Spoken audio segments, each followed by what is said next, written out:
Rahul Gandhi, Rahul Gandhi, Congress party, Congress party, OBC Congress.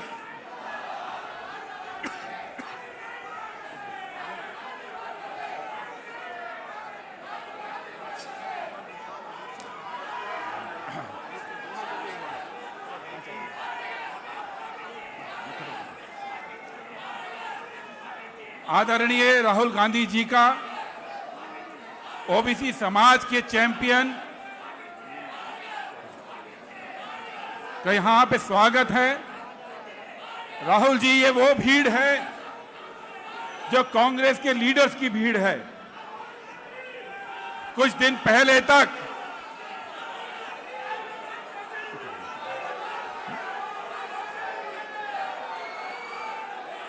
आप सबसे मेरी गुजारिश है कि अब आगे का कार्यक्रम हम शुरू करने जा रहे हैं।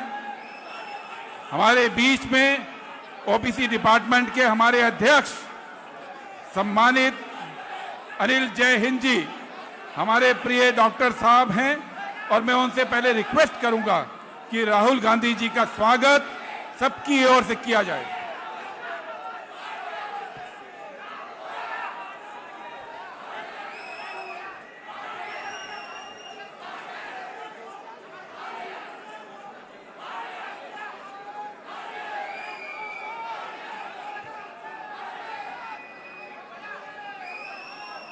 हमारे देश के 90% SC, ST, OBC, गरीब वंचित समाज की लड़ाई को बब्बर शेर की तरह लड़ने वाले हमारे न्याय योद्धा राहुल गांधी जी मंच पे हमारे वरिष्ठ नेता कर्नाटक के मुख्यमंत्री सिद्धारमैया जी, अशोक गहलोत जी, बघेल साहब, नारायण स्वामी जी, सचिन पायलट जी, BK हरिप्रसाद जी, और मेरे सामने देश के कोने कोने से आए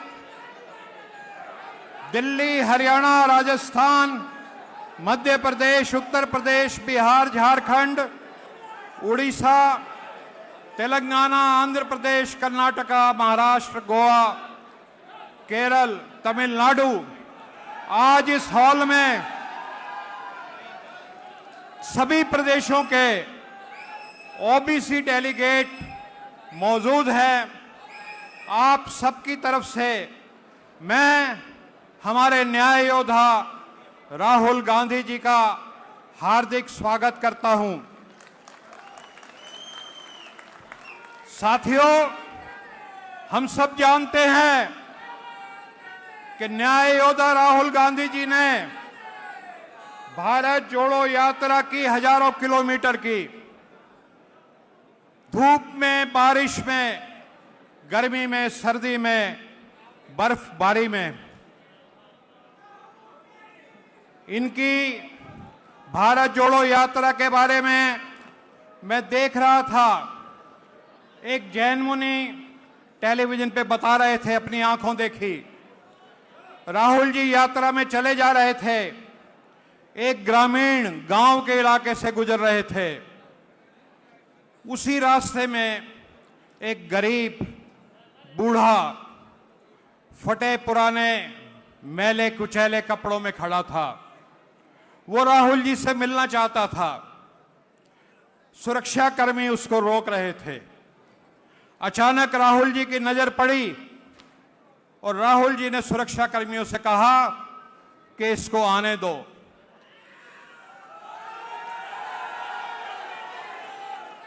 वो बूढ़ा वृद्ध व्यक्ति शायद थोड़ा बीमार भी था। जैसे ही वो राहुल जी के नजदीक आया, उस बूढ़े व्यक्ति को वॉमिटिंग हो गई, उल्टी आ गई।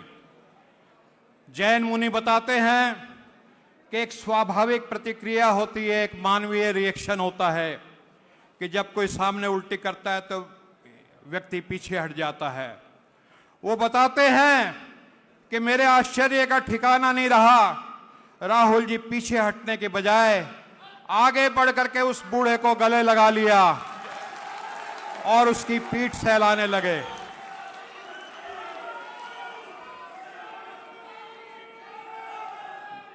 राहुल जी ने अपनी भारत जोड़ो यात्रा में हजारों लाखों लोगों से मिले और उनके दुख दर्द को समझा और एक शिद्दत से आपने महसूस किया कि इस देश के जो 90% शेड्यूल कास्ट, शेड्यूल ट्राइब और हमारे ओबीसी के भाई हैं, वो हमारे देश के पावर स्ट्रक्चर में टोटली एब्सेंट हैं, गायब हैं और इसकी तरफ किसी का ध्यान नहीं जाता। तब से लेकर के, क्योंकि राहुल जी इनकी एक ही फितरत है, एक ही स्वभाव है कि एक चीज बर्दाश्त नहीं कर पाते और वो चीज है अन्याय। अन्याय किसी के साथ भी हो, दलित के साथ हो, आदिवासी के साथ हो, ओबीसी के साथ हो, गरीब के साथ हो, महिला के साथ हो और चाहे किसी सवर्ण के साथ हो, किसी भी भारत नागरिक को अगर अन्याय होगा, राहुल जी उसको बर्दाश्त नहीं कर पाएंगे। और तब से राहुल जी ने एक संकल्प लिया कि जब तक इस ओबीसी समाज को और साथ में एससी एसटी जो भी वंचित समाज है उसको इस देश की मुख्य धारा में हम शामिल नहीं कर लेंगे, कांग्रेस पार्टी की लड़ाई जारी रहेगी।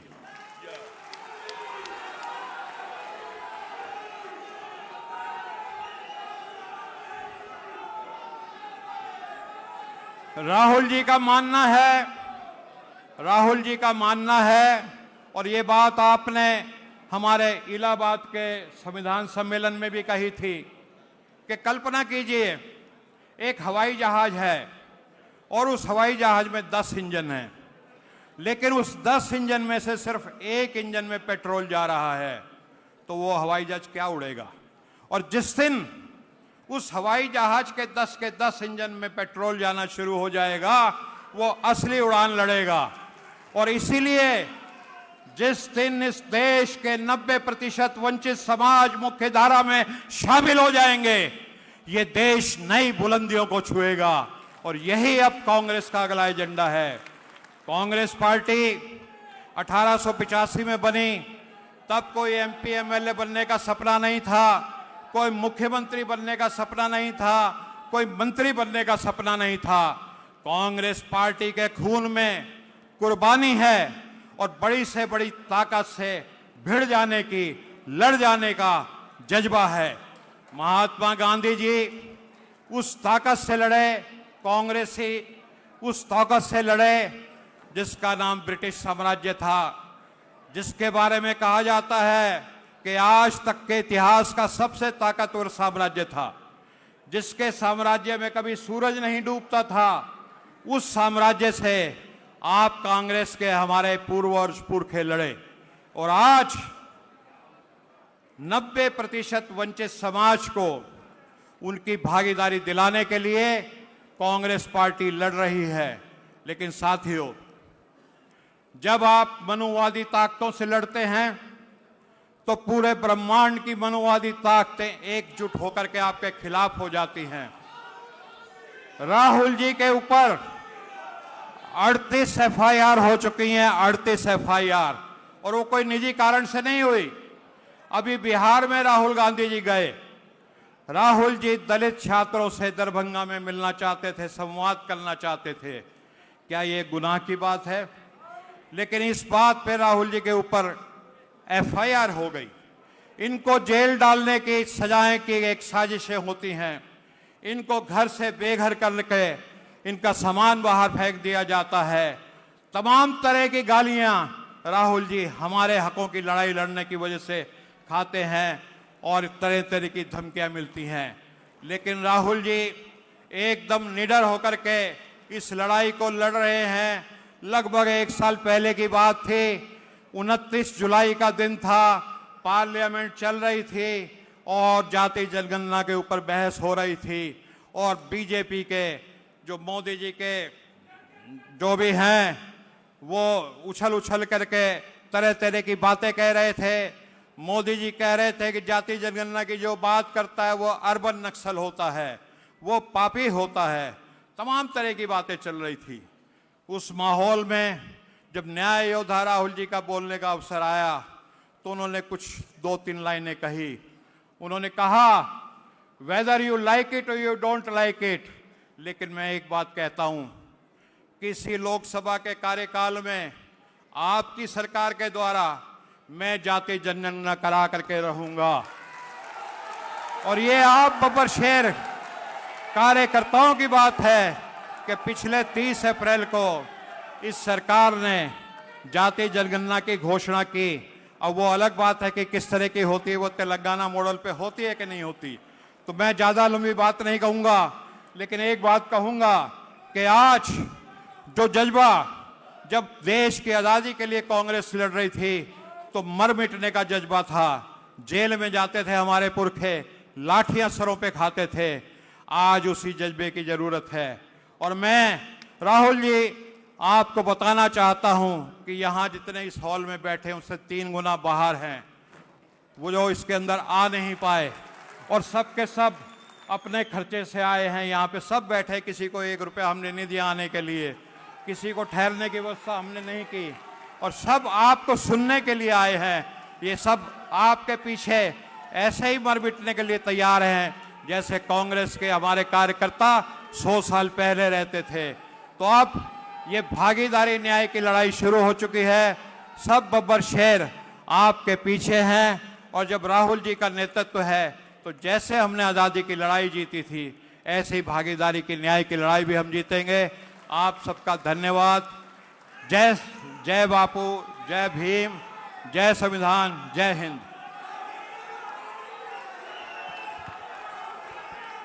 धन्यवाद अनिल। जय हिंद जी। मैं अभी आमंत्रित करता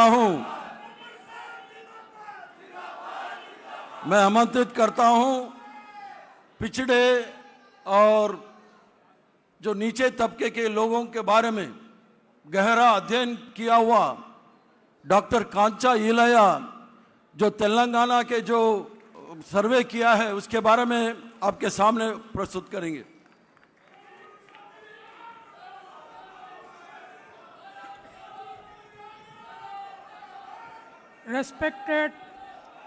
Respected Rahul Gandhi ji, Karnataka CM Sri Siddaramaiah ji, and women and men who came from all over the country from OBC caste, I really congratulate for this revolutionary movement in the Congress history. Congress liberated us, particularly the OBCs, Dalits, Adivasis from the British. Mahatma Gandhi, Jawaharlal Nehru, Sardar Vallabhbhai Patel and Ambedkar liberated us from the oppressive British. But after that, there was no leader of national stature, international stature, to liberate us from the caste oppression of RSS BJP type. And once this RSS BJP have come to power, ruled for 11 years, all the OBCs started going into that oppressor's fold, that oppress us more, we will be slaves. I was crying in my bed, and I was listening Rahul Gandhi speaking about the country and the nation. In 2021, in this hall, women and men, we were just few hundreds here from the Congress party fold, some intellectuals and party leaders, we have started this revolutionary movement in OBC. And I thought, in 21st century, if there is no single leader who can liberate us from this bloody caste which destroyed us. We will not be liberated because Modi-like leader has come to destroy us. And I found Rahul Gandhi is the only leader who can liberate us from this oppressive, destructive caste system. Today he started steps. His first step was Bharat Jodo Yatra. His second step was Bharat Jodo Nyaya Yatra for ourselves. And the third step, wherever Congress is power, he started getting caste census done. This was historic. And I am the vice chairman of the expert committee that Congress government appointed. We have seen Telangana Congress data that, 56% OBCs. Now Telangana government asked 42% reservation for OBCs. Is it just or not? Tell us. Is it okay or not? 42 is okay or not? 42 we should achieve or not? We should achieve. Why?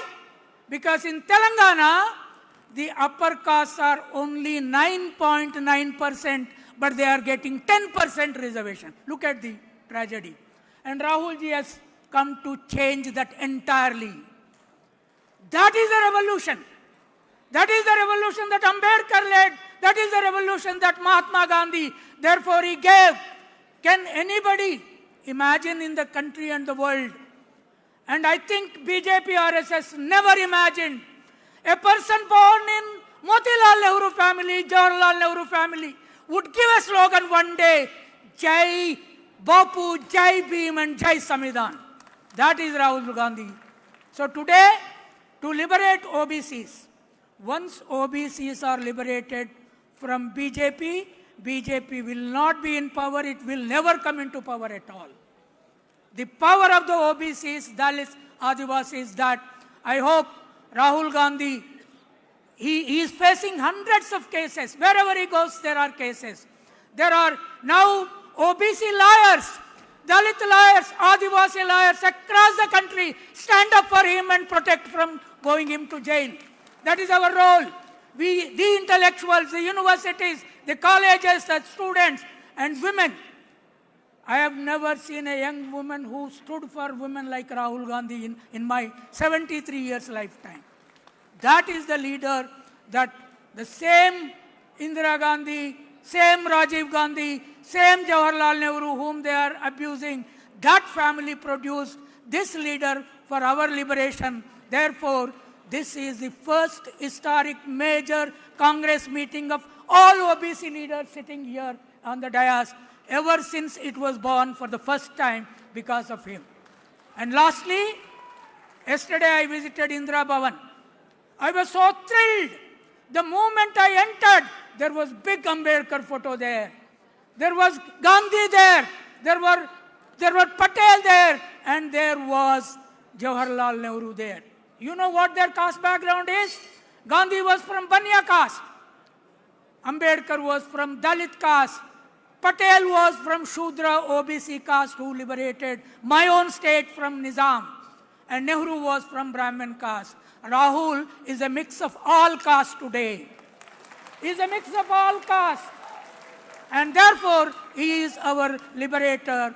I see only, I see him like Martin Luther King in America. And we will work with him. I'm an intellectual, I'm a writer, I'm not a Congress member, but as long as I live, my pen will work for writing for Rahul Gandhi and standing for this nation's liberation. Thank you.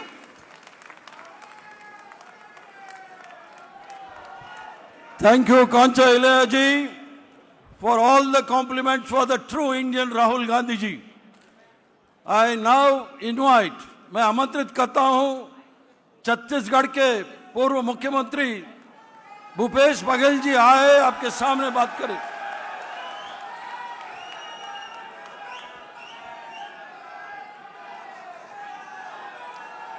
भागीदारी न्याय सम्मेलन में पधारे आदरणीय हम सब के नेता न्याय योद्धा राहुल गांधी जी, आदरणीय कर्नाटक के मुख्यमंत्री सिद्धारमैया जी, हमारे वरिष्ठ नेता आदरणीय अशोक गहलोत जी, आदरणीय वीर नारायण स्वामी जी, आदरणीय सचिन पायलट जी और इस सब आयोजन के कर्ता धर्ता जो ग्रुप है, आदरणीय अनिल जयहिंद जी, बीके हरिप्रसाद जी, सप्पल जी, अजय लल्लू जी, ज्योति जी, सभी हमारे सब साथी ने जो मिलजुल के आज ये सम्मेलन, आज देश भर के लोग यहाँ उपस्थित हैं। मैं चाहता हूँ इन सब नेताओं के सम्मान में एक बार जोरदार ताली बजाएं, जो हम पिछड़ों को एक साथ एक मंच में ताल कटोरा में उपस्थित किए हैं। मैं सभी मंच में उपस्थित सभी नेताओं का अभिनंदन करता हूं, स्वागत करता हूं और देश भर से आए हुए हमारे पिछड़ों के प्रतिनिधियों का भी हार्दिक स्वागत और अभिनंदन करता हूं। आदरणीय साथियों, जब राहुल जी ने जाति जनगणना की बात कही तो भारतीय जनता पार्टी के लोग उपहास उड़ाते थे, लेकिन लगातार देश में घूम घूम कर हर मंच में राहुल जी जाति जनगणना की बात किए। लोगों के दिलों में ये बात घर करने लगी कि जाति जनगणना से हमको फायदा क्या होगा। लोगों के मन में चर्चाएं होने लगी, समूहों में चर्चा होने लगी, इसके क्या फायदे हैं, क्या नुकसान हैं। लोगों को लगा कि ये तो हमारे लिए है, क्योंकि जाति जनगणना में केवल आपकी जाति पूछी नहीं जाएगी। राहुल जी ने कहा कि सामाजिक, आर्थिक, शैक्षणिक, राजनीति में भागीदारी, इस सब की जानकारी ली जाएगी और आने वाले समय में जो वर्ग वंचित हो गया, जो जाति वंचित हो गया, जो व्यक्ति वंचित हो गया है, उन सबको हिस्सेदारी दी जाएगी। और जब ये बात सामने आया तो भारतीय जनता पार्टी के लोगों को बर्दाश्त नहीं हुआ। क्यों बर्दाश्त नहीं हुआ? कि वो धर्म के चाशनी में सबको लपेटकर अपना स्वार्थ सिद्ध कर रहे थे। ये लोग जिस प्रकार से अंग्रेजों ने हिंदुस्तानियों को शोषण किया, जिस प्रकार से आर्थिक रूप से कमजोर किया, जिस प्रकार से शैक्षणिक रूप से कमजोर किया, वही काम आज नरेंद्र मोदी की सरकार कर रही है, भारतीय जनता पार्टी और आरएसएस कर रही है। ये देश कभी सोने का चिड़िया कहलाता था। क्यों? क्योंकि उत्पादक वर्ग का सम्मान होता था। ये जो पिछड़े वर्ग के लोग हैं, यही उत्पादक वर्ग है और यही ताकत भारत की थी, जिसको अंग्रेजों ने खोखला किया। आज नरेंद्र मोदी पूरे हिंदुस्तान को व्यापार बाजार बना दिया है। पूरी दुनिया के लोग यदि बात करते हैं, चाहे चीन बात करे, चाहे अमेरिका बात करे, यदि हमको डराने की बात करते हैं तो केवल व्यापार की बात करते हैं। ये देश उत्पादक देश नहीं रहा, ये केवल बाजार रह गया है। और केवल बाजार ही नहीं, बल्कि आरएसएस और बीजेपी ने इसे नफरत का बाजार बना दिया है। और नफरत के बाजार में एक आदमी पूरी ताकत के साथ यदि आवाज दे रहा है कि नफरत के बाजार में हम मोहब्बत की दुकान खोलेंगे, तो राहुल गांधी है।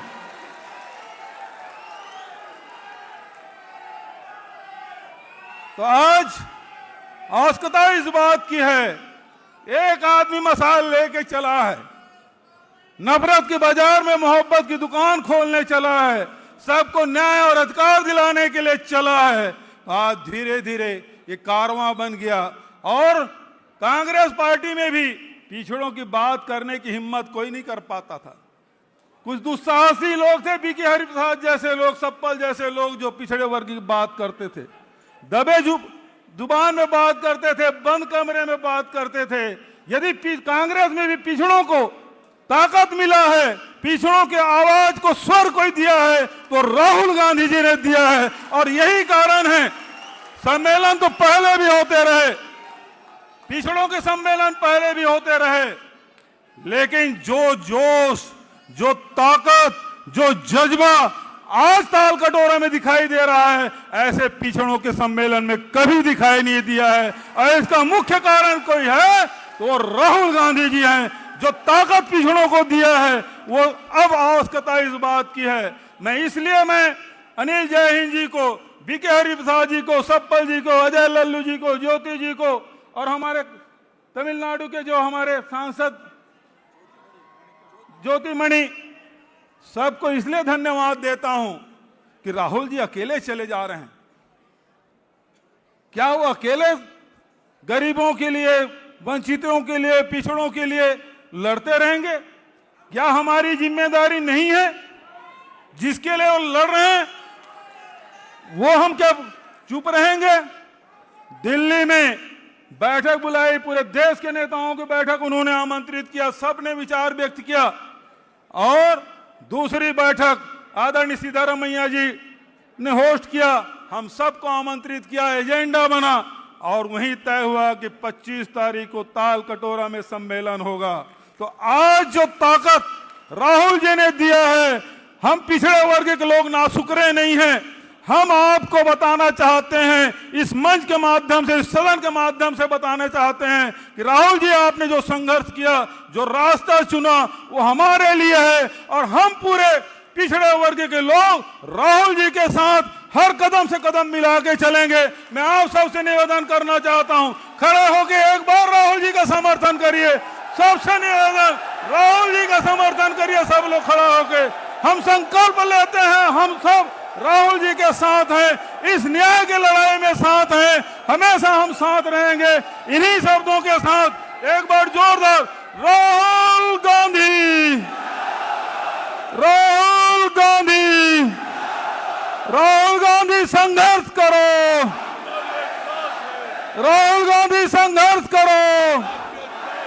धन्यवाद। जय हिंद, जय पिछड़ा। धन्यवाद, धन्यवाद भूपेश बघेल जी। मैं अभी आमंत्रित करता हूं कांग्रेस के वरिष्ठ नेता, राजस्थान के पूर्व मुख्यमंत्री राजेश अशोक गहलोत जी आए आपके सामने बोलते।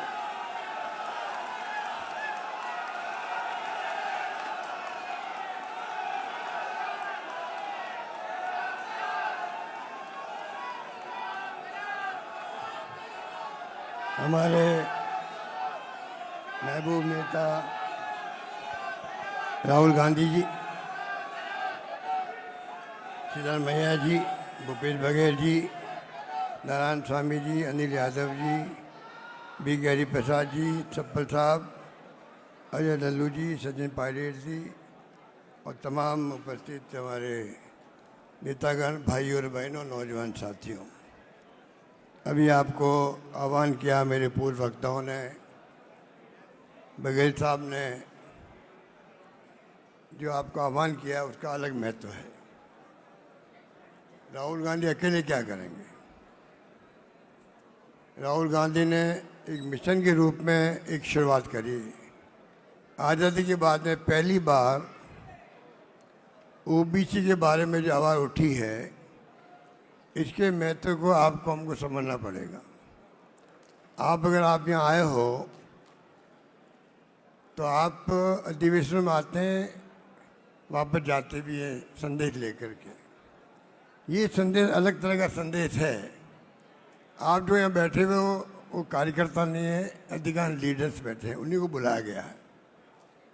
तो आप समझ सकते हो कि आपको भौलावण देने के लिए, जिम्मेदारी देने के लिए बुलाया गया है। आप लीडर्स हैं, गांव में हो या कस्बे में, जिले में, प्रदेश के अंदर, उन्हीं को बुलाया गया अधिकांश लोगों को। तो आप समझ सकते हैं कि ये सिलेक्शन क्यों किया गया। इसलिए कि जो आवाज़ बुलंद की गई है कांग्रेस के नेता राहुल गांधी ने, और खड़गे साहब अभी बोल के गए आपके सामने, कांग्रेस का इतिहास बताने की जरूरत नहीं है। आप हम सबको गर्व है कि इस कांग्रेस का ही इतिहास त्याग का, कुर्बानी का, बलिदान कर रहा है। और किस प्रकार से आज़ाद करवाया मुल्क को। आज़ाद के बाद में संविधान निर्माण हुआ अम्बेडकर के द्वारा, पंडित जवाहरलाल नेहरू हो, सरदार वल्लभ भाई पटेल हो, या मौलाना आज़ाद हो, वो ज़माना और था, बड़े बड़े नेता हमारे और भी थे। आज जो हुकूमत में बैठे हुए हैं ये हमारी विरासत को ख़त्म करना चाहते हैं। जिस प्रकार ये ध्रुवीकरण कर दिया देश का, वो बहुत खतरनाक खेल है। राहुल गांधी जी हाथ में क्यों बता रहे हैं कॉन्स्टिट्यूशन को, संविधान खतरे में है, ये संदेश क्यों दे रहे हैं? ये संदेश क्यों दे रहे हैं? संविधान की मूल भावना क्या है? सोशल सिक्योरिटी कैसे हो, समानता कैसे मिले? और जब इन्होंने खुद ने भारत जोड़ो यात्रा करी, जब इन्होंने खुद ने न्याय यात्रा करी, तो आपको समझ में आ गया, जैसे गांधी जी को समझ में आया था जब महात्मा गांधी साउथ अफ्रीका से आए थे, उनको भी पूरे देश की यात्रा करनी पड़ी। तब देश को समझा उन्होंने, और समझने के बाद में जो नेतृत्व दिया देश को आज़ादी जंग के अंदर, उसमें हमें कामयाबी मिली। आप समझ सकते हैं जैसे महात्मा गांधी को कामयाबी मिली, उसी प्रकार कामयाबी राहुल गांधी को मिले, इसमें हम सबका संकल्प होना चाहिए, संकल्प होना चाहिए। इसलिए मैंने कहा ये आप जो आए हो, ये संकल्प लेके जाएंगे, जाकर के आप जो ओबीसी जाते हैं उनको पहले समझाएंगे कि आपका भला कहाँ पर है, कौन सी विचारधारा है जो आपके समाज के अंदर, समाज के हित के अंदर है, देश हित में है, ये आपको बताना पड़ेगा। कई राज्य ऐसे हैं जहाँ पर ओबीसी की जाते हैं कांग्रेस के साथ नहीं है। हमें इस बात को स्वीकार करना चाहिए, स्वीकार करना चाहिए। अगर स्वीकार नहीं करेंगे तो हम सुधार भी नहीं कर पाएंगे, सुधार कर ही नहीं पाएंगे। और सुधार कर नहीं पाएंगे तो फिर राहुल गांधी जी अकेले बोलते बोलते कैसे काम चलेगा? ये लड़ाई लंबी भी है, आसान नहीं है। आपको संकल्प जो है आज आए हैं, आपने एक इतिहास बनाया हमेशा के लिए, बरसों बाद में भी आपको याद किया जाएगा कि आप गए थे तालकटोरा स्टेडियम के अंदर। इसलिए मैं कहना चाहूँगा, अभी नहीं तो कभी नहीं, दिमाग के अंदर रखो, अभी नहीं तो कभी नहीं। अभी इस लड़ाई को आपने नहीं जीता, और लड़ाई जीतने के लिए दिल जीतना पड़ेगा आपको, समाज का भी, जाति का भी, अपने क्षेत्र के लोगों का भी। आप राजनीति में कार्यकर्ता हो, और इसलिए जरूरी है कि हम कैसे आवाज़ को बुलंद करें, जिससे कि जो राहुल गांधी जी ने न्याय योद्धा के रूप में शुरुआत करी है, उसमें आप कामयाब हो सकें। ये कामयाबी पूरी कौम के लिए, जिसको हम कहते हैं कि 50% 60% है, उसका भला तभी होगा। राहुल जी ने जो बातें कहनी थी पार्लियामेंट के अंदर भी, बाहर भी जोर शोर से कह दी गई है। किस प्रकार ब्यूरोक्रेसी के अंदर, जुडिशरी के अंदर, मीडिया के अंदर भी, कहाँ पर आप लोग टिकते हो, कहाँ टिकते हो? आज़ादी की 70 साल बाद में भी ये स्थिति बने, तो आप सोच सकते हो कि आगे क्या होगा, 100 साल बाद में क्या होगा। ये स्थिति रहेगी। इतना बड़ा बीड़ा उठाया राहुल गांधी ने, उसको आपको हमको समझना पड़ेगा कैसे उनको कामयाब करने के लिए हम अपना सब कुछ न्यौछावर करें। महात्मा गांधी ने सर्वोदय की बात करी थी, ये सर्वोदय की बात राहुल गांधी जी आगे बढ़ा रहे हैं। सर्वोदय, सबका उदय हो। अभी उदय किसका हुआ है कहने की जरूरत नहीं है। गरीबी अमीरी की खाई बढ़ती जा रही है, हम कहाँ टिकते हैं? ओबीसी के लोग, एससी के लोग, एसटी के लोग, माइनॉरिटी के लोग भी। और राहुल गांधी जी ने कहा है ईडब्ल्यूएस जो कैटेगरी बनी है, ये कोई कम बात है। जब ओबीसी के अलावा, एससी एसटी के अलावा, तो राजीव गांधी का सपना था जो 73-74 अमेंडमेंट किया है, तब जाके हम लोग सरपंच, प्रधान, प्रमुख बनने लगे हैं, नगर पालिका चेयरमैन बनने लगे हैं। गांव में कोई आपको सरपंच नहीं बनाता, सरपंच नहीं बनते थे हमारे लोग, महिलाएं बनती है। तो आप सोच सकते हैं कि ये जो सिलसिला शुरू राजीव गांधी जी ने किया था, अब कैसे ओबीसी को उसका हक मिले। जो इनके नारा राहुल जी का, ये हम सबका होना चाहिए। जितनी जिसकी भागीदारी उतनी उसकी हिस्सेदारी। ये भावना कब पूरी होगी, उसके लिए आपको चिंतन करना पड़ेगा, मनन करना पड़ेगा और मेहनत करनी पड़ेगी। मेहनत आपको बहुत करनी पड़ेगी, ये मामूली काम नहीं है। ये बहुत बड़ा चैलेंज स्वीकार करके जाओ यहाँ से। ये राहुल गांधी जी का चैलेंज हम सबको है, ओबीसी नेताओं को है। कैसे आप उनको पूरा करते हो ये आपके ऊपर है। राहुल गांधी फेल नहीं होगा, आप फेल होंगे।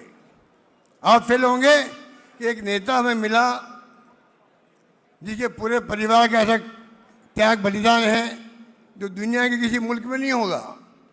35 साल में इस परिवार, गांधी परिवार, कोई व्यक्ति ना मंत्री, ना मुख्यमंत्री, ना प्रधानमंत्री है। इंदिरा गांधी जी प्रधानमंत्री पद पर रहते हुए हत्या कर दी गई उनकी, तो खालिस्तान नहीं बनने दिया। राजीव गांधी शहीद हो गए उपमहाद्वीप में शांति स्थापित करते करते। जिस खानदान में इतने बड़े सादत हुई हो, उस खानदान को टारगेट बना के जो राजनीति हो रही है मोदी जी द्वारा, आरएसएस द्वारा, वो आप समझ सकते हो क्यों हो रही है। मालूम है कि इस परिवार के कारण ही कांग्रेस पूरे मुल्क के अंदर हर गांव में, हर घर के अंदर आलिम स्थान बनाए हुए हैं। ये पार्टी है जो नॉर्थ ईस्ट में चले जाओ, आप कहीं चले जाओ, हम सत्ता में नहीं है 11 साल से।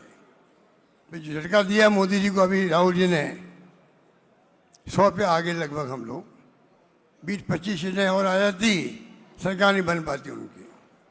इसलिए मैं कहना चाहूँगा, कहने को बहुत सारी बातें राहुल जी बोलेंगे, आपके सिद्धरमैया जी बोलेंगे। मैं आपको इतना कहना चाहूँगा कि ये कोई अच्छे भाषण हो गए, सब बातें सुनिए आपने।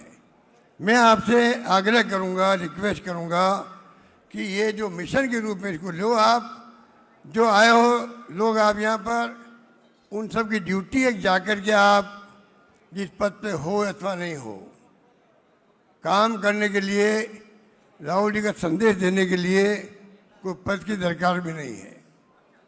और मुझे कहते हुए दुख भी होता है कि जो कौमें, जो जातियाँ के राज्यों में कांग्रेस में नहीं है, ओबीसी होते हुए भी, मैं फिर कहना चाहूँगा वो हमारे चिंता के वैसे होना चाहिए। क्योंकि अगर उनको आप ठीक नहीं करोगे, उन जातियों को भला भी नहीं होगा। जो राहुल जी ने जो मामला उठाया है ओबीसी के लोगों का, अगर जाति रास्ते पे नहीं आएगी और ध्रुवीकरण धर्म की राजनीति होगी देश के अंदर, जातिवाद को भड़का के गुमराह करेंगे उनको, तो कैसे आपकी जाति का, ओबीसी का भला होगा। इसलिए जिम्मेदारी खाली राहुल जी की नहीं है, हम सबकी है। किस प्रकार से हम लोग मिलकर के यहाँ से जाएं, तो संकल्प लेके जाएं कि आने वाले वक्त में जो बातें कही गई है, सिद्धरमैया जी ने पहले सर्वे करवाया, बाद में तेलंगाना का सर्वे हुआ, कांग्रेस ने तय किया तेलंगाना पैटर्न पे सर्वे होना चाहिए, खाली फॉर्मेलिटी नहीं होनी चाहिए। लोग आशंका कर रहे हैं राहुल जी के दबाव से मोदी सरकार ने निर्णय कर लिया हम जाति की जनगणना कराएंगे, मुंह की खानी पड़ी उनको। अब लोग शंका करें कि बिहार चुनाव के बाद में कहीं कोई कोर्ट में अटका नहीं देइए, कोई बहाना नहीं कर दे। जब गवर्नमेंट की क्रेडिबिलिटी नहीं होती है, विश्वास नहीं होता है, ऐसी शंकाएं होती है। बाकी आप देख रहे हो क्या हो रहा है, वोटों के अंदर क्या हो रहा है आप जानते हो। जो कुछ भी हो रहा है आपके सामने। राहुल जी हर मुद्दा उठा रहे हैं, किस तरह वोटर लिस्टों को छेड़छाड़ की जा रही है, महाराष्ट्र में क्या हुआ। इसलिए मुझे ये बातें कहने की आवश्यकता नहीं। मैं आपको अंत में फिर कहना चाहूँगा, आप जो भी आए हो, आप लोग नेता के रूप में आए हो, कृपा करके एक संकल्प लेके जाएं। इस काम को आपको आगे बढ़ाने के लिए पूरी मेहनत करनी पड़ेगी, समझाइश करनी पड़ेगी, जनसंपर्क करना पड़ेगा, गांव-गांव में, घर-घर में, सामाजिक मीटिंग बुलानी पड़ेगी, कैमरा मीटिंग करनी पड़ेगी, आपको छोटी-छोटी मीटिंग करनी पड़ेगी, तब जाकर के मैं समझता हूँ ये अभियान, ये मिशन आगे बढ़ेगा। धन्यवाद, जय हिंद। धन्यवाद, बहुत बहुत धन्यवाद Ashok Gehlot ji. Thank you very much Ashok Gehlot ji. Now I request chief minister of Karnataka, मैं आमंत्रित करता हूं कर्नाटक के मुख्यमंत्री जो बेंगलोर डिक्लेरेशन किया है उसको आपके सामने प्रस्तुत करेंगे। बेंगलोर डिक्लेरेशन जो ओबीसी के भविष्य में क्या रूपरेखा होना है वो आपके सामने पढ़ेंगे।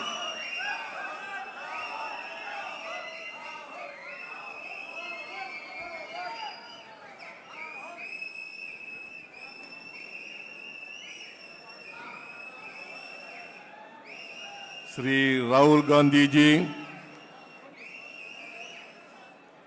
Honorable Leader of the Opposition in the Lok Sabha,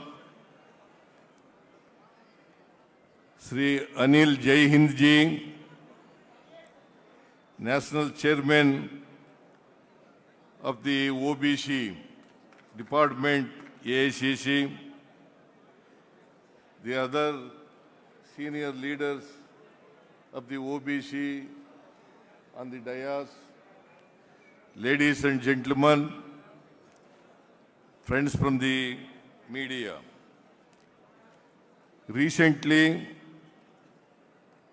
the Advisory Council of the OBC Department AICC was held in Bengaluru, in which meeting we have passed 3 resolutions. One among them is Bengaluru Declaration. I will just read the resolution, Bengaluru Declaration.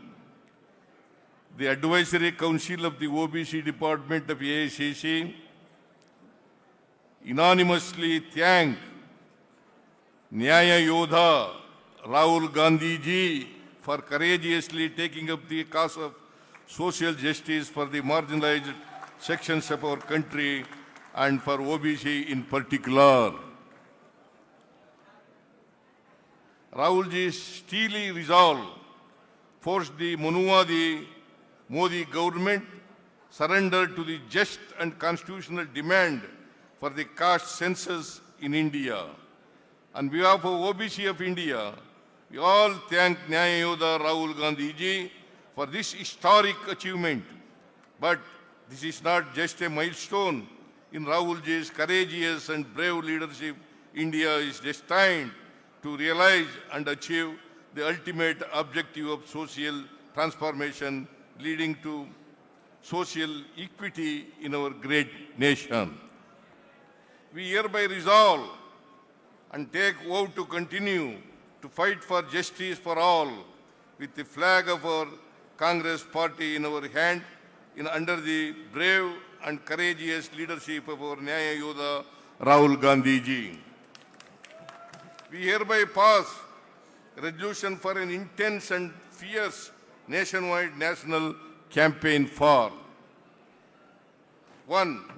National level caste census by the Census Commission of India, officially known as the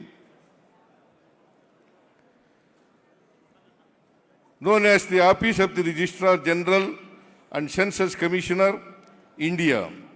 The census must include social, economic, educational, employment, political aspects of each individual and caste, with Telangana Sheep Caste Survey as a role model. Breaking 50% cap in reservation for OBCs. The reservation in private educational institute as per Article 15, Clause 4 of the Constitution. Those who are in favor of the resolution, please raise your hands. Thank you.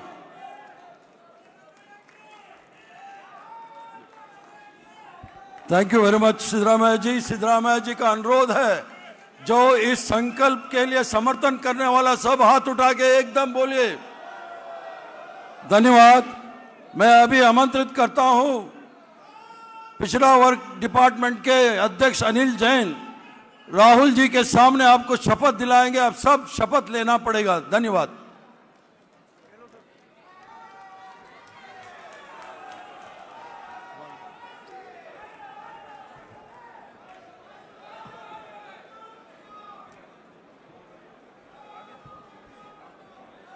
सामूहिक शपथ। हम सब Congress party के कार्यकर्ता, हम सब Congress party के कार्यकर्ता, न्याय योद्धा राहुल गांधी जी न्याय योद्धा राहुल गांधी जी के बब्बर शेर कार्यकर्ता के बब्बर शेर कार्यकर्ता आज यहाँ शपथ लेते हैं आज यहाँ शपथ लेते हैं कि हम सब न्याय योद्धा राहुल गांधी जी के राहुल गांधी जी के भागीदारी भागीदारी न्याय आंदोलन में न्याय आंदोलन में वैसे ही लड़ेंगे वैसे ही लड़ेंगे जैसे हमारे पुरखों लड़े। जैसे हमारे पुरखे लड़े। महात्मा गांधी जी के नेतृत्व में महात्मा गांधी जी के नेतृत्व में कांग्रेस का तिरंगा ध्वज कांग्रेस का हाथ में लेकर भारतवर्ष की स्वतंत्रता भारतवर्ष की स्वतंत्रता के लड़े थे, लड़ेंगे, जीतेंगे। भागीदारी न्याय जिंदाबाद। जय संविधान, जय हिंद। धन्यवाद।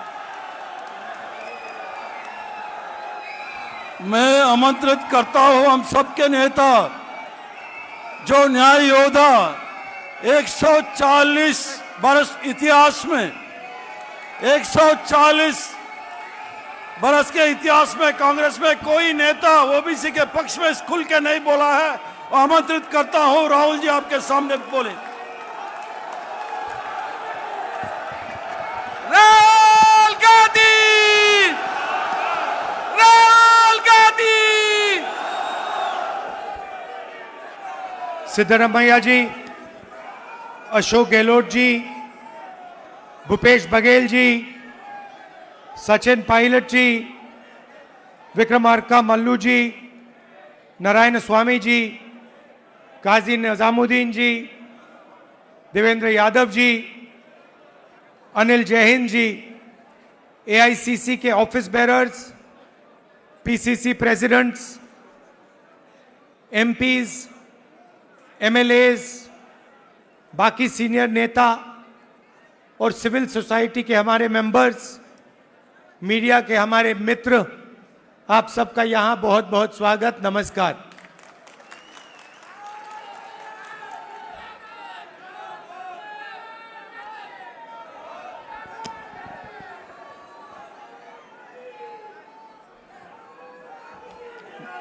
अब मैं 2004 से राजनीति कर रहा हूं और 21 साल हो गए। और जब मैं पीछे देखता हूं और एक प्रकार से अपनी सेल्फ एनालिसिस करता हूं,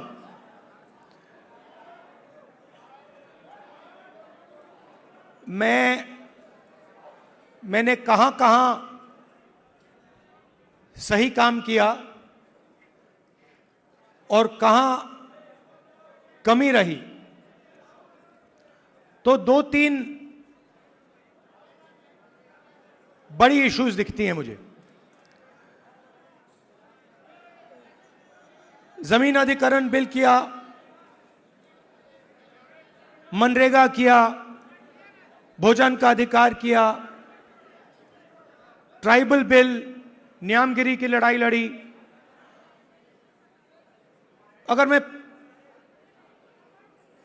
अपने आप के बारे में सोचूं तो मैं कहता हूं ये काम मैंने सही किया। और जहां तक कमी रह सकती है, मगर जहां तक मैंने, चाहे वो आदिवासियों की बात हो, दलितों की बात हो, माइनॉरिटीज की बात हो, वहां पे मुझे लगता है कि मुझे अच्छे नंबर मिलने चाहिए। महिलाओं की इश्यूज पर मुझे सही नंबर मिलने चाहिए।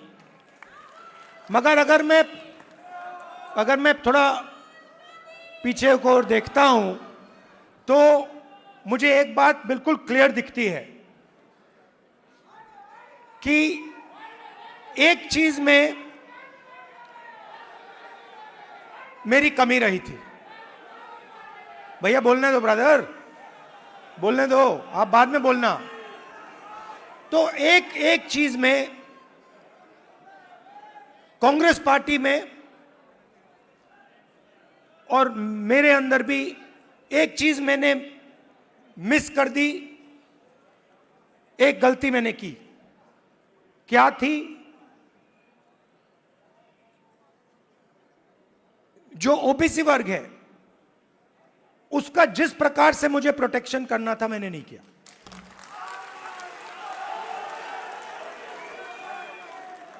क्योंकि अगर, और इसका कारण था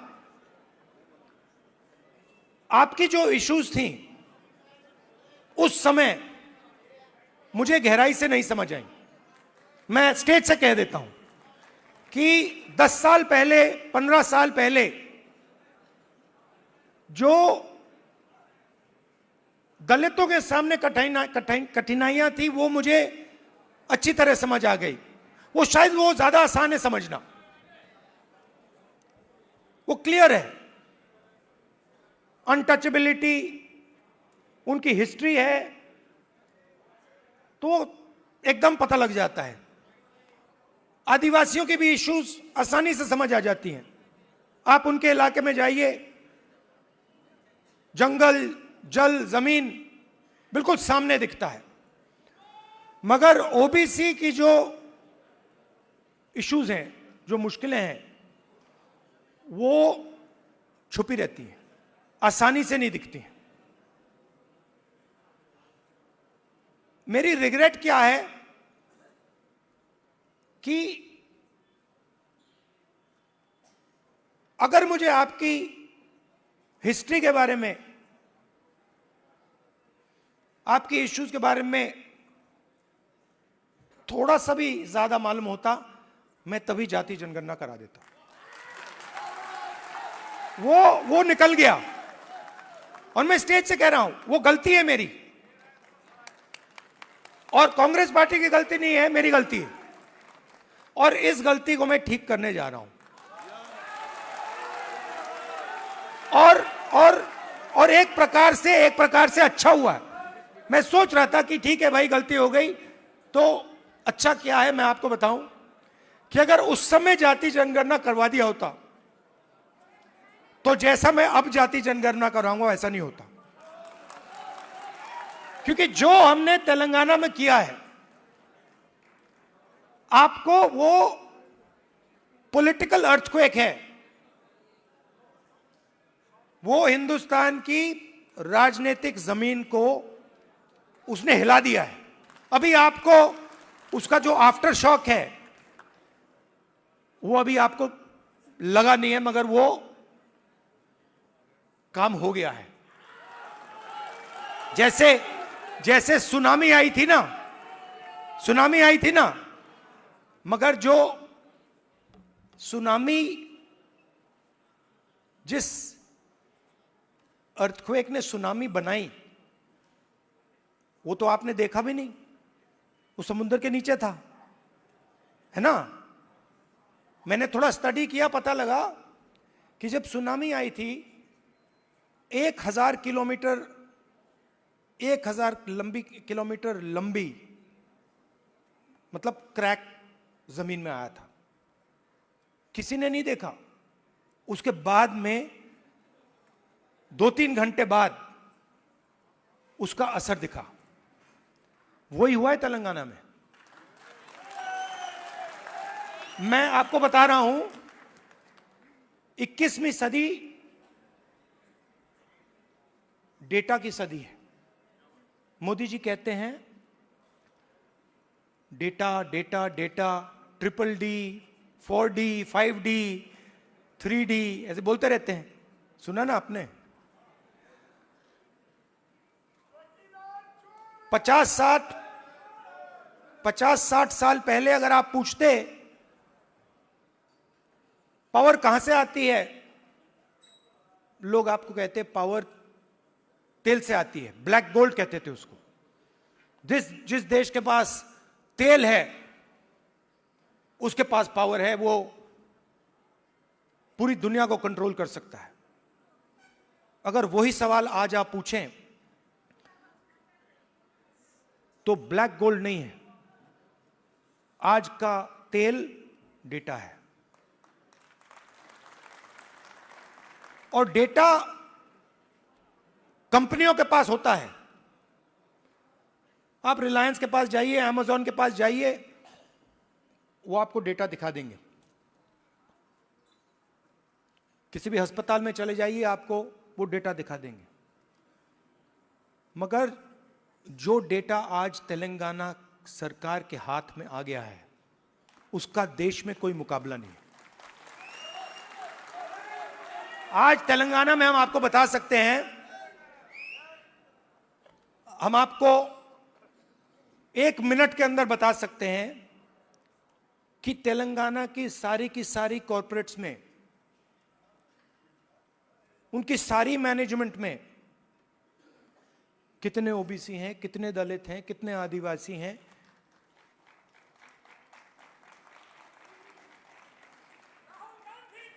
हम आपको बता सकते हैं, मैं आपको बता सकता हूं कि अगर आप तेलंगाना में कॉरपोरेट्स के अंदर यह सवाल पूछें, कितने ओबीसी हैं, मैनेजमेंट में कितने हैं, ओबीसी मालिक कितने हैं, दलित मालिक कितने हैं, लाखों करोड़ रुपए की सैलरी मिलती है उनको। आपने मीडिया में सुना होगा 2 करोड़ का पैकेज, 3 करोड़ का पैकेज, 5 करोड़ का पैकेज, सुना ना आपने? यह आप सवाल पूछ सकते हैं, तेलंगाना में ओबीसी को कितने पैकेज मिले? 0। एक भी पैकेज ओबीसी को नहीं मिल रहा, एक भी पैकेज दलित को नहीं मिल रहा, एक भी पैकेज आदिवासी को नहीं मिल रहा है। और आप मनरेगा की लिस्ट निकालिए, पूरी लाइन ओबीसी, दलित, आदिवासियों से भरी हुई है। ये जो गिग वर्कर्स कहलाते हैं, डोमेस्टिक स्टाफ, गिग वर्कर्स, इनकी लिस्ट निकालिए। तेलंगाना में ब्लैक एंड व्हाइट है। इस देश में मजदूरी ओबीसी, दलित, आदिवासी करते हैं।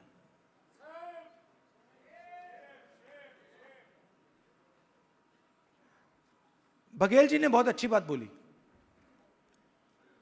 उत्पादक शक्ति। मतलब देश को चलाता कौन है? देश को, उसकी, किसी भी देश को उसकी उत्पादक शक्ति चलाती है। और देश में मेन सवाल यह उठता है कि अगर उत्पादक शक्ति देश को कुछ दे रही है, भोजन देती है, औजार देती है, ये इमारतें देती हैं, तो उस शक्ति को अपने खून पसीने के लिए देश क्या देता है? मतलब आप लोग देश को बनाते हो, इमारतें आप बनाते हो, सड़कें आप बनाते हो, स्कूल आप बनाते हो, कॉलेज आप बनाते हो, अस्पताल आप बनाते हो, टेंपल भी आप बनाते हो। मेरे लिए सबसे जरूरी सवाल है, अगर आप लोग देश को बनाते हो तो इस काम के लिए देश आपको क्या देता है? आपको क्या दे रहा है आज हिंदुस्तान? प्राइवेट स्कूल, जहां पे आपको लाखों रुपए देने पड़ते हैं। प्राइवेट स्कूल किसके? आपके नहीं, ओबीसी के नहीं, दलित के नहीं, आदिवासी के नहीं। आरक्षण लूटा नहीं, आरक्षण दिया नहीं जाता है।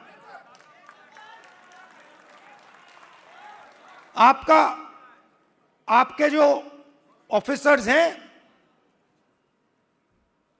आइडियलिज्म के साथ अंदर आते हैं, भर्ती होती है, आइडियलिज्म से आते हैं और फिर आस्ते आस्ते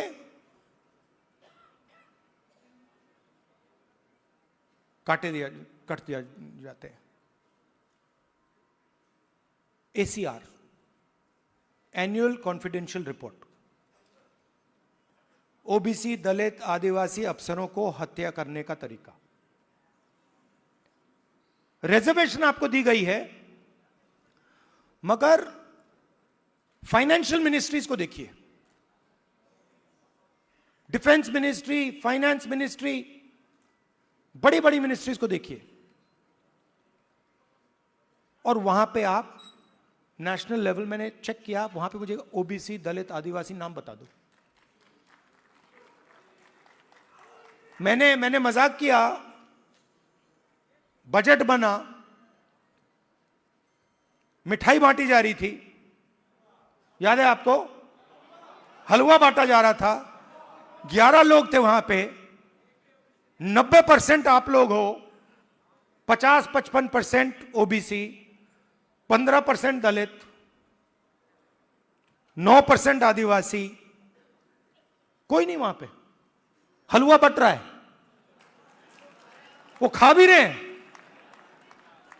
आप प्रोडक्टिव फोर्स देश की, वो हलवा में जो चीनी गई वो आपने बनाई,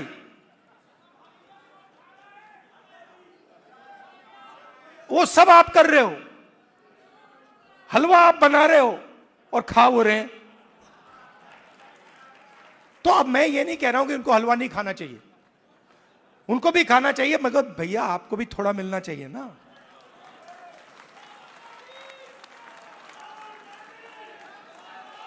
तो अब मैं आपको, आप मेरी बहन से पूछो, मेरी बहन से पूछो, कभी मिलोगे तो पूछना कि अगर कभी राहुल ने किसी चीज के बारे में मन बना लिया तो उस बात को वो छोड़ेगा या नहीं छोड़ेगा, वो पूछ लो उससे। मैं नहीं छोड़ने वाला। और मैं सिर्फ जाति जनगणना की बात नहीं कर रहा हूं, देखो आप ये मत सोचो कि मैं जाति जनगणना की बात कर रहा हूं। जाति जनगणना तो पहला कदम है। मैं जो आप कि जो बघेल जी ने उत्पादक शक्ति की बात की, मेरा लक्ष्य है कि उस उत्पादक शक्ति को हिंदुस्तान में रिस्पेक्ट और हिस्सेदारी मिले।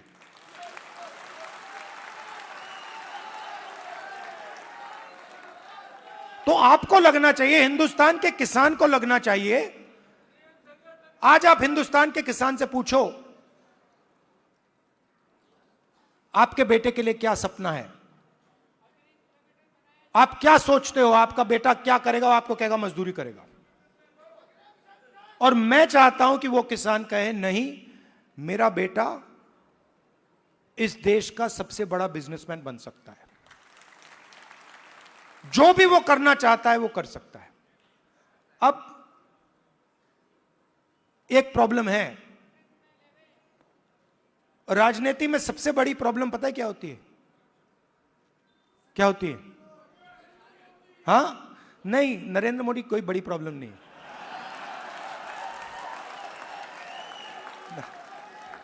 वो नहीं,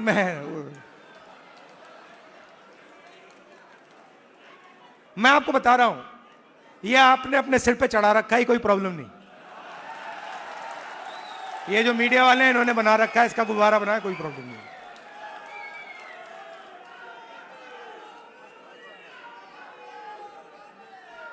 अब पहले तो मैं मिला नहीं था, अब 2-3 बार मैं मिल भी लिया हूं, बात समझ गया हूं मैं, कुछ नहीं उसमें।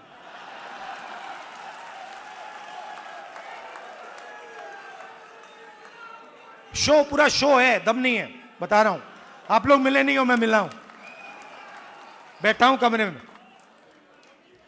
तो मेरा कहना है कि सबसे बड़ी प्रॉब्लम होती है राजनीति में, जो व्यक्ति अपनी शक्ति को ही नहीं समझता है। और मेरी सबसे बड़ी कंप्लेंट क्या है ओबीसी युवाओं से, कि आप अपनी शक्ति नहीं समझते हो। आपको मालूम ही नहीं कि आपकी कितनी शक्ति है, कैसी है, क्या है, वो आपको समझ नहीं। क्योंकि जिस दिन आपको अपनी शक्ति समझ आ गई, ये पूरा पलट जाएगा। तो मेरा क्यों, और अच्छा सवाल उठता है, अब आप मुझसे कहोगे कि भाई आपने कहा कि हमें अपनी राजनीतिक शक्ति नहीं समझ आती, तो फिर क्यों नहीं आती? मैं आपको बताता हूं क्यों नहीं आती।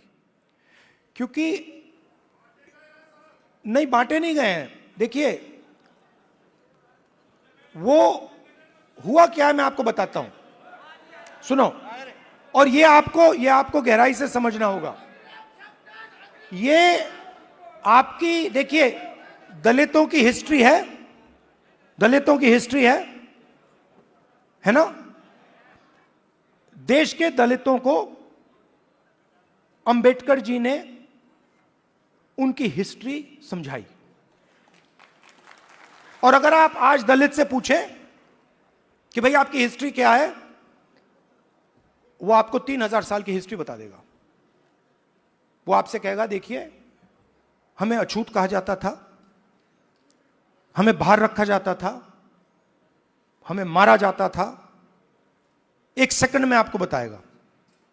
आप वही सवाल आदिवासियों से पूछो, आपकी हिस्ट्री क्या है, वो आपको बता देगा।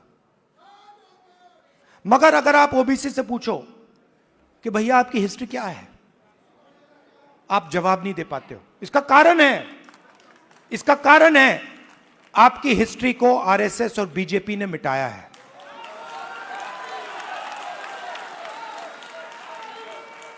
आपकी हिस्ट्री को, जो देश की उत्पादक शक्ति की हिस्ट्री है, उसको आरएसएस और बीजेपी ने मिलकर मिटाने का काम किया है।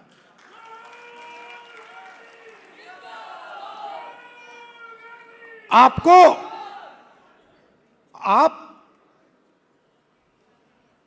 स्कूल पढ़े हो ना हिंदुस्तान में, स्कूल पढ़े ना। आप मुझे बताओ, आपने स्कूल में हिस्ट्री की तो किताब पढ़ी होगी, उसमें ओबीसी की हिस्ट्री कौन सी थी, कहां थी? उसमें कहीं लिखा था ओबीसी की हिस्ट्री के बारे में? कुछ लिखा था? मैंने तो नहीं पढ़ा। आज जब मैं बात को समझ रहा हूं तो मैं अपने आप से सवाल पूछता हूं, भैया जब मैं छोटा था तो इस देश की जो 55-60% लोग हैं, उनकी हिस्ट्री की किताब में है ही क्यों नहीं? यह जानबूझ के मिटाया गया है। क्योंकि जिस दिन आप अपनी हिस्ट्री समझ जाओगे, उस दिन आप समझ जाओगे कि आरएसएस आपका सबसे बड़ा दुश्मन है।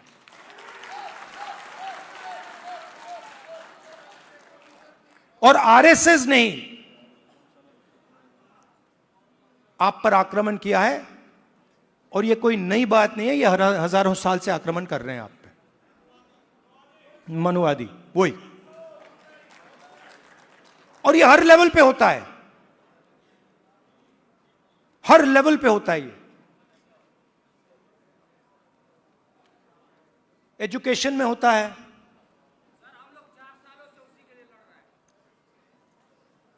एजुकेशन में होता है,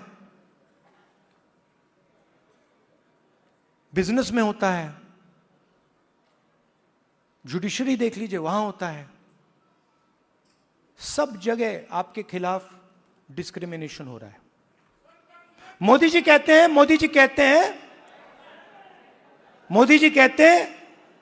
हिंदू इंडिया कहते हैं। 50% हिंदू तो आप हो। अगर हिंदू इंडिया है और 50% आप हो, तो मीडिया में आपका एक आदमी क्यों नहीं है? कॉर्पोरेट इंडिया में आपका एक आदमी क्यों नहीं है? औरत क्यों नहीं है? मीडिया के एंकर्स की लिस्ट निकालो, ओबीसी नाम दिखा दो मुझे, कहां है? बड़े बड़े पत्रकारों के नाम निकालो, ओबीसी कहां है? कौन है वहां पे? अदानी ओबीसी है क्या? आपकी पूरी की पूरी जमीन उसको दी जा रही है, पूरी की पूरी आपकी जमीन। ओबीसी, दलित, आदिवासियों की जमीन छीन छीन कर अदानी को दी जा रही है, अंबानी को दी जा रही है, टाटा को दी जा रही है, इन लोगों को दी जा रही है। इनके सिस्टम में कोई ओबीसी है ही नहीं, दलित है ही नहीं, आदिवासी है ही नहीं। तो इसलिए हमने कहा है सबसे पहले जहां भी हमारी सरकार होगी वहां जाति जनगणना होगा, एक्सरे होगा, एमआरआई होगा। हमें पता लगाना है ओबीसी कितने हैं, कहां हैं, क्या करते हैं, कितनी भागीदारी है, कितना पैसा है, ये हम सब जानना चाहते हैं। दूसरी बात, जैसे ही जाति जनगणना होता है वैसे ही 50% की दीवार वहीं टूट जाती है। तेलंगाना के चीफ मिनिस्टर ने जाति जनगणना के होने के एकदम बाद अपने आप 50% की दीवार तोड़ दी और उन्होंने कहा कि भाई, मैंने उनसे पूछा, उन्होंने कहा राहुल जी, जब मैंने ये देखा, मेरे सामने कोई ऑप्शन ही नहीं है, मुझे ये करना पड़ा क्योंकि मुझे अन्याय दिखा। कल भाषण में उन्होंने बोला। तो पहला काम जाति जनगणना जहां भी हमारी सरकार होगी, 50% की दीवार जहां भी हमारी सरकार होगी, और दूसरा काम नेशनल लेवल पे, ये दोनों काम।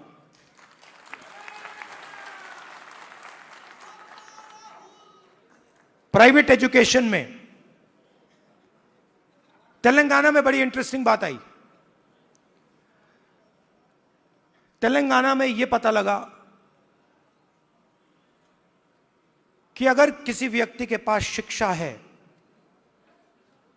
तो वो तेजी से आगे बढ़ता है। Education is critical to progress. और तेलंगाना में दूसरी बात पता लगी कि अगर आपके पास शिक्षा है और अगर आपके पास अंग्रेजी भी है तो डबल बैरल प्रोग्रेस होती है। बीजेपी के नेता कहते हैं अंग्रेजी को हम हिंदुस्तान से मिटा देंगे। नहीं नहीं, मगर आप उनसे एक बात पूछिए, आप अंग्रेजी मिटाना चाहते हो मगर आपके बच्चे कहां पढ़ते हैं? आपके बच्चे क्या हिंदी मीडियम में पढ़ते हैं या इंग्लिश मीडियम में पढ़ते हैं? आपके बच्चे क्या लंदन में पढ़ते हैं, अमेरिका में पढ़ते हैं, वहां क्या हिंदी में पढ़ते हैं? वो नहीं। तो रीजनल लैंग्वेज, रीजनल भाषा, हिंदी, तमिल, ये सब जरूरी है। बंगाली, पंजाबी, कन्नड़ा, ये सब जरूरी है, मगर उसके बिल्कुल साइड में अंग्रेजी भी जरूरी है।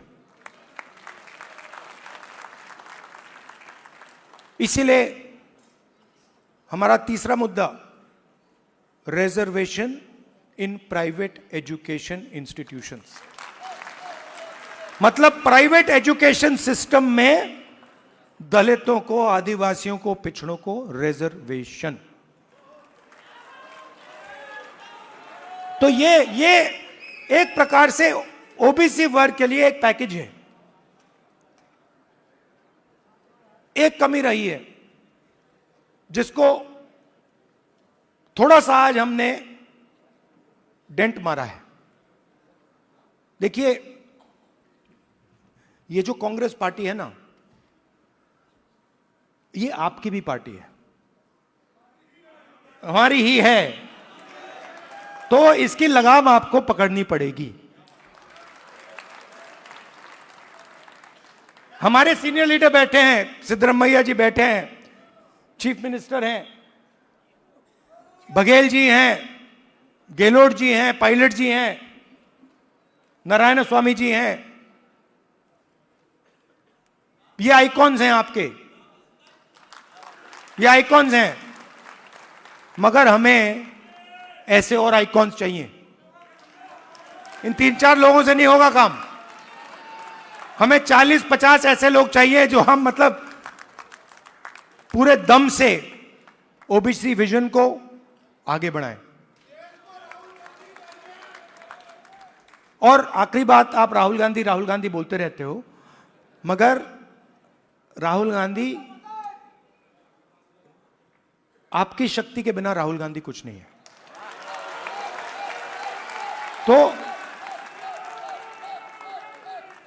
तो मेरा काम आपकी शक्ति को अलाइन करने का है। और देश के मैं ओबीसी वर्ग से, युवाओं से कहना चाहता हूं, जो मैंने शुरुआत में कहा, मैं अपनी साइड से कह सकता हूं, कांग्रेस पार्टी के साइड से नहीं कह सकता हूं। मैं अपने साइड से कहना चाहता हूं कि जिस प्रकार से मैंने ओबीसी वर्ग के लिए काम करना चाहिए था, पहले मैंने नहीं किया, अब मैं डबल स्पीड से वो काम करने जा रहा हूं। आप सबका बहुत बहुत धन्यवाद। नमस्कार, जय हिंद। सर 2 मिनट बैठ लिया जाए। वोट फॉर थैंक्स के लिए आदरणीय देवेंद्र यादव जी आए, दिल्ली प्रदेश कांग्रेस के माननीय अध्यक्ष श्री देवेंद्र जी आए और सबको धन्यवाद अर्पित करें। आदरणीय देवेंद्र यादव जी। न्याय योद्धा श्री राहुल गांधी, श्री राहुल गांधी देश के विभिन्न कोने से यहां पर पधारे सामाजिक न्याय के योद्धागण यहां पर पधारे हैं। माननीय राहुल गांधी जी का मैं विशेष धन्यवाद देना चाहता हूं इस मौके पर। सर, आज आपने कहा कि हम में जागरूकता नहीं थी।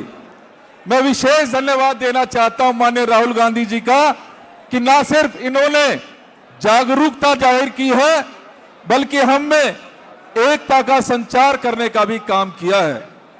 ऐसे न्याय योद्धा को मैं मानता हूं कि ना सिर्फ यहां हमारे बैठे लोग, बल्कि हमारी पुश्तें माननीय राहुल गांधी जी को इस जागृति के लिए और एक करने के लिए याद करेगी। और यहां से जो आज ये सम्मेलन हुआ है, ये एक आंदोलन के रूप में आगे बढ़ेगा। बहुत बहुत धन्यवाद आप सभी का। जय हिंद, जय भारत।